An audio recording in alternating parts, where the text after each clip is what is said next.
Hey everybody, so last night I saw The Last Full Measure, directed by Todd Robinson. This movie stars Sebastian Stan, William Hurt, Christopher Plummer, Ed Harris, Samuel L. Jackson, and Peter Fonda. This is one of the most bland, boring, and cliche war movies I think I've ever seen, and it's a bit of a shame. I think that stories like this, that the film tries to set out and tell, deserve to be told. They deserve to be put on the big screen for people to see. But when the script and the story itself feels strung together through a series of Wikipedia articles, it's a shame. The score is cliche and feels like any run of the mill violin, royalty free music you can find online. The presentation is limited to about 5 shots and really favors a medium shot that feels extremely claustrophobic onto the characters' faces. It was colored in a very unappealing way. Some shots even seem to lose focus at time on those actors' faces.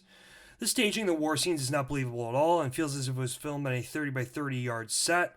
It feels as if a lot of the shots and the audio were first take, like they ran through the scene once, decided to move on to the next shot as soon as they were done. And it is filled to the brim with establishing shots. There is no clear point where the main character, Sebastian Stan, where his character changes his attitude and the whole situation changes. And a lot of this development for characters seems to happen off screen. And that's what I'm talking about when I say that it seems as if the writer of this movie looked at a series of Wikipedia articles and was like, okay, I think I got this down pretty well. Pushed a rough draft script out, and the director ran with it and started filming.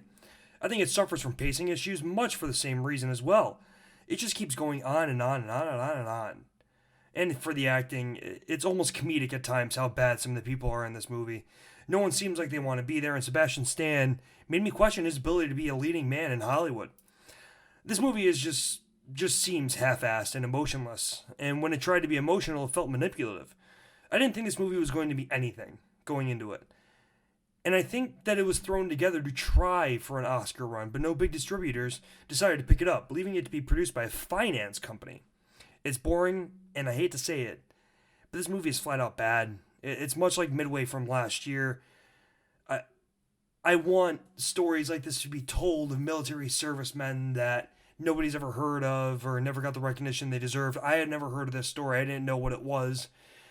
And it's unfortunate now that I don't think anybody will ever get another shot at doing something like this. I think it's a story that deserves to be told, and in the right hands of a director that cares and done well, this movie could have been done very good. There are some good things in this movie. I like William Hurt in it. But the negatives far outweigh the positives. Plus, everybody talks about how bad the fake baby looked in American Sniper from 2015, I believe.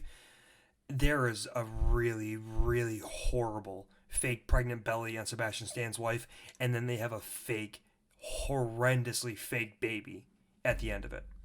This movie could have been better, and in the sake of William Pitzenbarger, it should have been better.